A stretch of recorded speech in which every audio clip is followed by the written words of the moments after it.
বরেন্দ্র অঞ্চলে জলবায়ু পরিবর্তনের প্রভাবে পানি সংকট মোকাবেলায় কর্মশালা।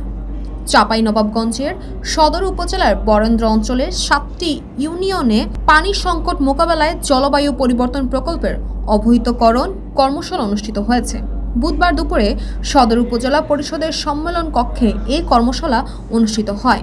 গ্রিন ক্লাইমেট ফান্ডের আর্থিক সহযোগিতায় পল্লী কর্মসহায়ক ফাউন্ডেশন, PKSF ও বেসরকারি উন্নয়ন সংস্থা প্রয়াস মানবিক উন্নয়ন সোসাইটি আয়োজনে এই কর্মশালায় বিভিন্ন সরকারি দপ্তরের কর্মকর্তা, ইউনিয়ন পরিষদের চেয়ারম্যান, ইমাম, কৃষক সহ বিভিন্ন শ্রেণী পেশার মানুষ উপস্থিত ছিলেন।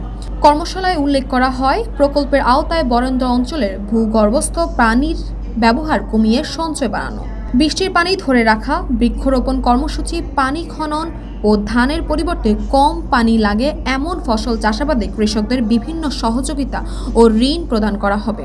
রাজশাহী, নওগাঁ ও চাঁপাইনবাবগঞ্জ জেলার 14টি উপজেলায় 4 বছর মেয়াদী প্রকল্পের ব্যয় ধরা হয়েছে প্রায় 300 কোটি টাকা।